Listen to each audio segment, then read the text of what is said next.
Perfectionism is like a double-edged sword.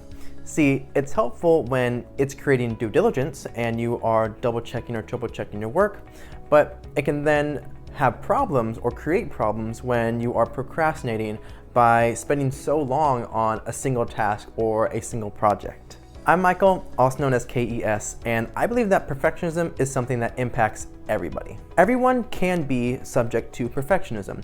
I don't believe that it's one particular group or one particular subset of people that are perfectionists more than others. I believe that everybody can be a perfectionist in some capacity. Now, in my short regarding perfectionism, a lot of you guys seem to really like that one.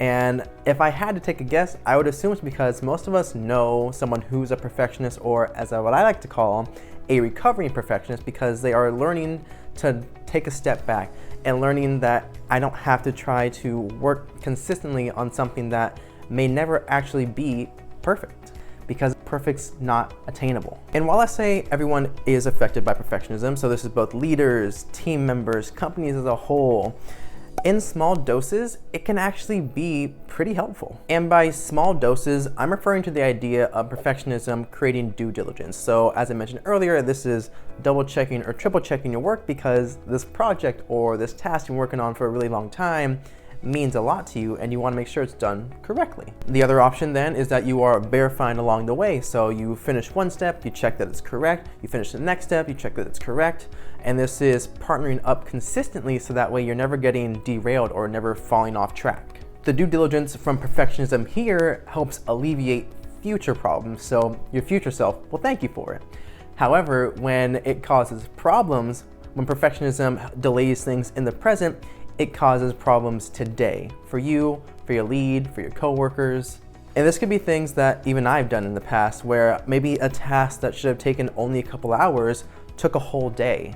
Maybe it's not checking in regularly and I get stuck when something goes wrong because I have decision paralysis trying to figure out what is the perfect solution to this problem. What can I do? What is the best option for me? What's gonna make this go away so I can keep moving forward? It's a struggle that I think most of us do understand, knowing full well that we want to do the best job possible.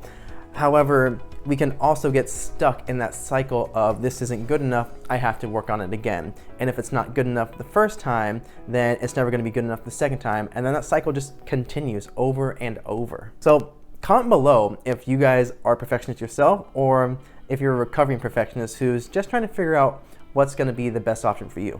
Now, when I talk about that cycle of perfectionism where there's that if something isn't right, then I have to circle back around to it and do it again, and if it's not right the second time, I gotta do it again. That highlights the idea that's very important to remember, is that perfection is impossible. It's by itself a concept that is unattainable to anyone. Because perfect is impossible to reach, that's why it's so important for team leaders, team members, groups as a whole to understand they have to keep everything simple, keep it clear, and keep it realistic.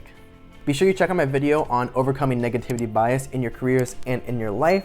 I hope you guys have a great day, that you found this video helpful, and I will see you guys in another one.